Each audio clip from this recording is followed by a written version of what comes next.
নমস্কার বন্ধুরা, আমি বিশ্বজিৎ আর আপনারা দেখছেন আমাদের YouTube channel Nifty prediction for tomorrow.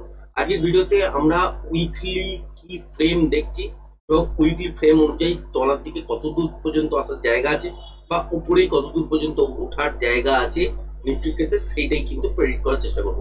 আজকের দিনে আপাতত দেখতে পাচ্ছেন যে তলা থেকে লাগাতার 3-4 দিন ধরে উপরের দিকের জন্য মুভমেন্ট পেয়েছে।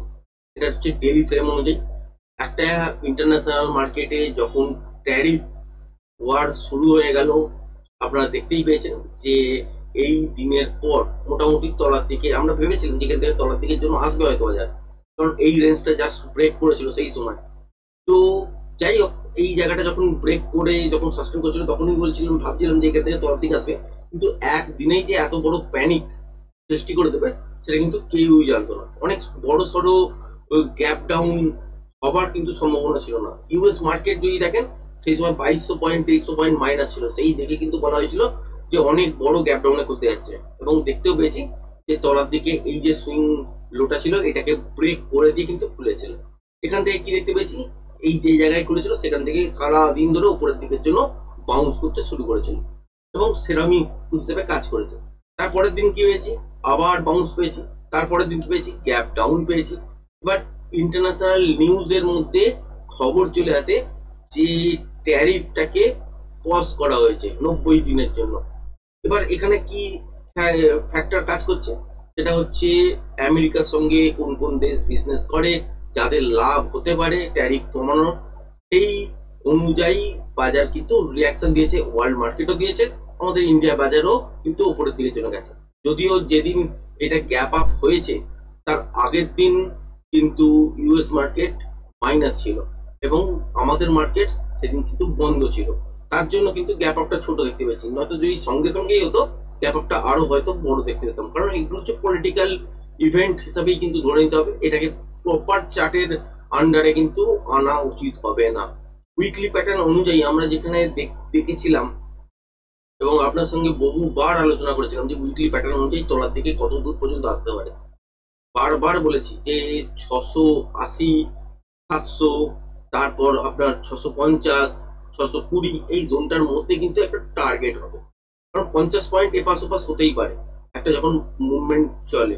তো সুতরাং এই জায়গাটা পর্যন্ত টার্গেট হবে, সেটাই কিন্তু এই উইকলি ফ্রেম অনুযায়ী আমি এই প্যাটার্ন যেটা তৈরি হয় অ্যাকচুয়ালি সেইটা অনুযায়ী কিন্তু এইখানে অব্দি আমি ড্র করে রেখে দিয়েছি। এবার আমরা দেখতে পাচ্ছি কি লাস্ট লো এইখানে, এখান থেকে বাউন্স হচ্ছে, এখানে অনেক গ্যাপ ছেড়েও গেছে, দেখতে পেয়েছেন।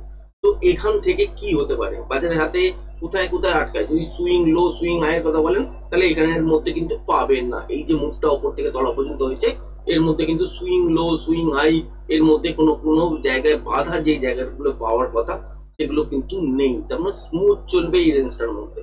এবার যদি দেখেন যে ফ্রেশ লং অ্যাক্টিভেট হবে কোথায়, এই লেভেলটার ওপর, ফ্রেশ শর্ট অ্যাক্টিভেট হবে কোথায়, এই লেভেলটার তলায়। সুতরাং বাজার এখান থেকে উপরের দিকে যেতে পারে, করতে পারে, কিন্তু ইন্ট্রাডেতে যেরকম ধরনের প্যাটার্ন তৈরি করেছে সেক্ষেত্রে তলার দিকের জন্য আসতে পারে। বা তলার দিকে আসার পর যদি দেখা যায় যে কন্টিনিউশন প্যাটার্ন আবার তৈরি করছে তলার দিকে যাওয়ার জন্য, তবেই তলার দিকের জন্য আসবে, আদারওয়াইজ নয়তো বোথ সাইড মুভমেন্ট হয়তো মঙ্গলবার দিন আপনারা দেখবেন। সোমবার দিন বাজার বন্ধ, এই সপ্তাহে হচ্ছে 4 দিন আপনারা বাজার পাবেন।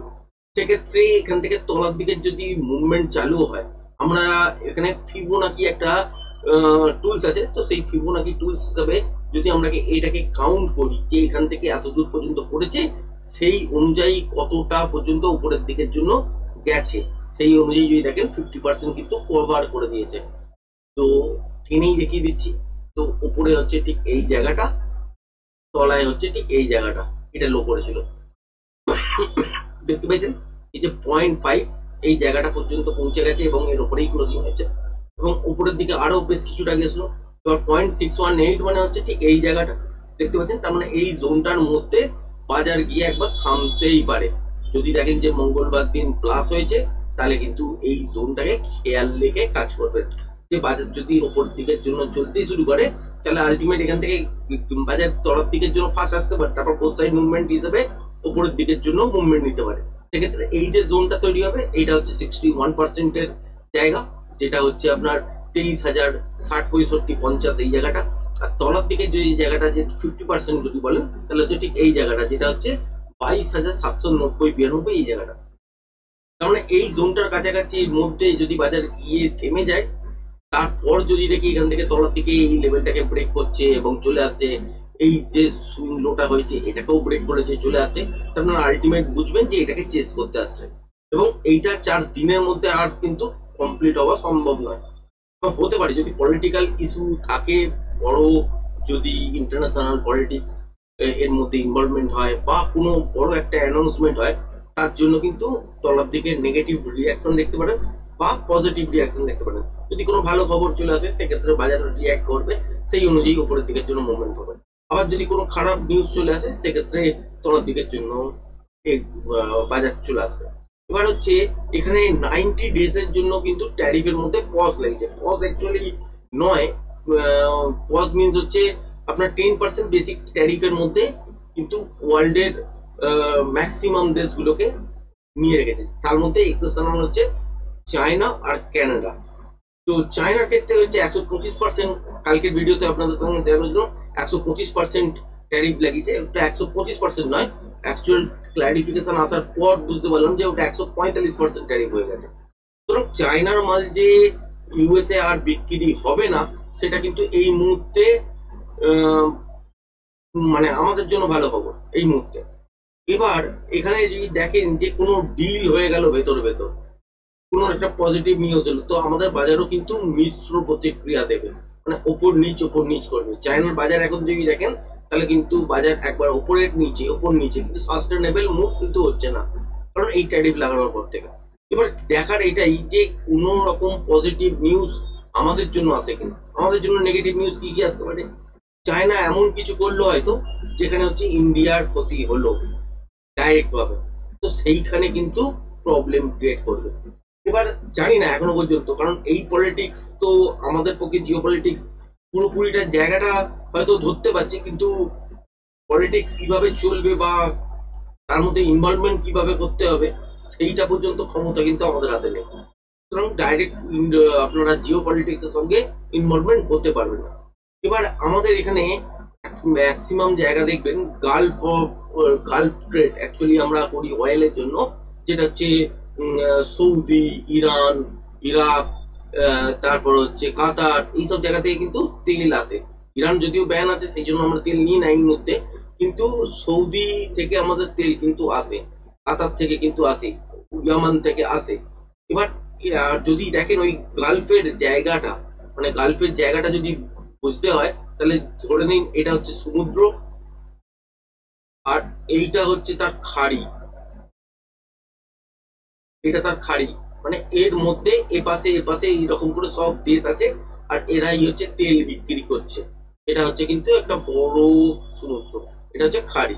তো এই জায়গায় এই পয়েন্টের কাছাকাছি সোমালিয়া পাইরেটস, আমরা দুদিন একদিন ধরে আপনার সাথে কিন্তু আলোচনা করছি সোমালিয়া পাইরেটস বলে।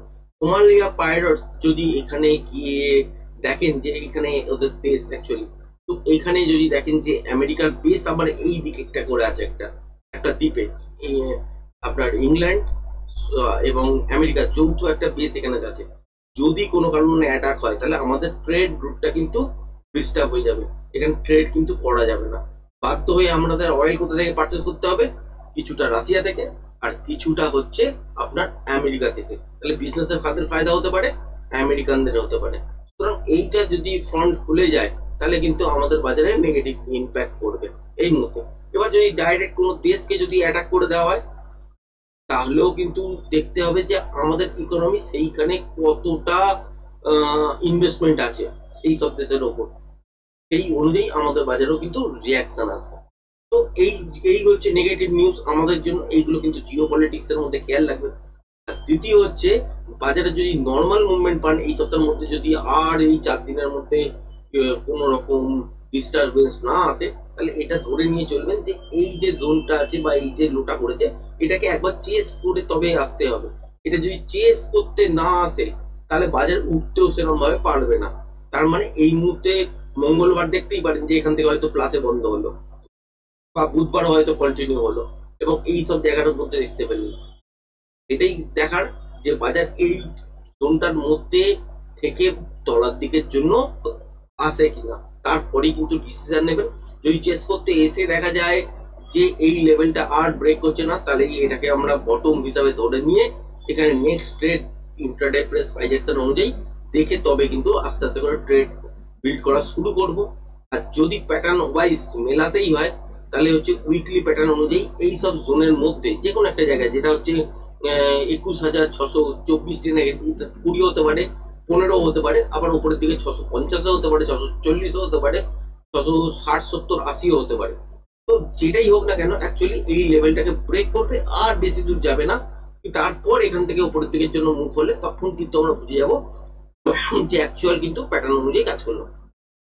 যদি দেখেন উইকলি প্যাটার্ন অনুযায়ী তাহলে কিন্তু এখনো 100 পয়েন্টের কাছাকাছি মোটামুটি গ্যাপ বাকি আছে। এবার এই 100 পয়েন্টের গ্যাপটা ফিল করবে কি করবে না সেটা বাজারের উপর, এবং 90 ডেজ এর মধ্যে 90 ডেজ এর কাছাকাছি যখন সেই সময় পৌঁছাবে সেই সময় আর একটা জিনিস লক্ষ্য করার আছে যে বাজারের মধ্যে রিয়াকশন কি হয়। কারণ এইরকম ট্যারিফ লাগানোর পর যে রাহত দিয়েছে সেটা শুধুমাত্র 90 দিনের জন্য। 90 দিনের কাছাকাছি যাওয়ার পর আবার কিন্তু হালচাল হবে। যদি দেখেন যে নেগেটিভ মার্কেট চলছে তাহলে পজিটিভ খবরের জন্য ওয়েট করতে হবে। যদি দেখা যায় যে ট্রাম্প বললো আরো 90 দিনের জন্য এক্সটেন্ড করা হলো এই ট্যারিফটাকে, বা কোনো দেশকে বাদ দিয়ে দেওয়া হলো, তাহলে সেই দেশের উপর ইম্প্যাক্ট পড়বে, বাদ বাকি দেশের উপর কিন্তু ইম্প্যাক্ট পড়বে না।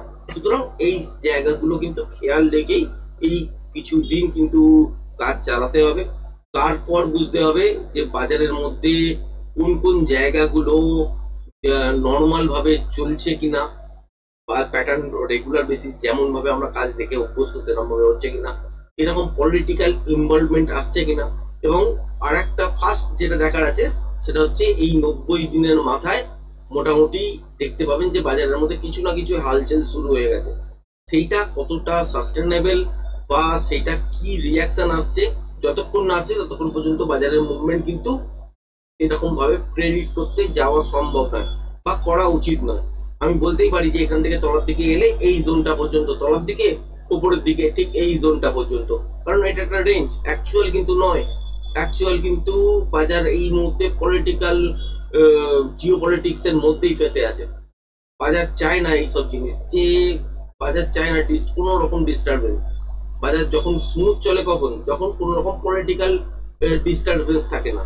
ক্রুডের ওপর ট্রেড করতে অনেকবার অনেকে প্রশ্ন করেছিলেন, ক্রুডের ওপর বারণ করেছিলাম যে ট্রেড করবেন না, কারণ ডাইরেক্ট আপনার কিন্তু ইনভলভমেন্ট আছে পলিটিক্সের। ওপেক প্রাইস ফিক্স করা কিভাবে হয়, বুধবার দিন ইনভেন্টারি আসে, কেন আসে, সেইগুলো ডিটেলসে যখন জানবেন তখন কিন্তু বুঝবেন যে আলটিমেট ক্রুডে কিন্তু পলিটিক্যাল মোটিভেটেড। সেখানে কিন্তু ইন্ট্রাডে করে আপনি ট্রেড বার করে নিয়ে যেতে পারলে প্যাটার্ন তৈরি হয়, সেই অনুযায়ী যদি ট্রেড বেরোয় তাহলে ঠিক আছে। আদারওয়াইজ কিন্তু এফেক্ট পড়ে, ইনভেন্টারির এফেক্ট পড়ে, সেখানে চার্ট প্যাটার্ন কিন্তু মিলতে চায়। সুতরাং এইসব এফেক্টটা কিন্তু কতদিন চলবে, কিভাবে তার প্রভাব, বাজার কিভাবে রিয়াক্ট করবে, সেটা যতক্ষণ না ফার্স্ট যে জায়গাটা প্রথম এই যে 3 মাসের জন্য পজ লাগিয়েছে, তো 3 মাসটা যতক্ষণ না কাটছে তার কি রিয়াকশন আসছে ততক্ষণ না দেখি, ততক্ষণ পর্যন্ত কিন্তু উইকলিতে বাজারের মধ্যে নর্মাল যে কটা দিন চলবে সে কটা দিন টেকনিক্যালি মুভ পাবেন। যে যখনই দেখবেন যে পলিটিক্যাল ইভেন্ট বা আমেরিকান মার্কেটে অনেক বড় পতন বা উত্থান দেখবেন, তো আমাদের বাজারও কিন্তু সেরকম রিয়াকশন দেবে। আশা করছি ভিডিওটা পছন্দ হয়েছে। ভিডিওটা যদি পছন্দ হয়ে থাকে চ্যানেলটাকে অবশ্যই লাইক শেয়ার সাবস্ক্রাইব করবেন। আজকের ভিডিওটা এই পর্যন্তই, ধন্যবাদ।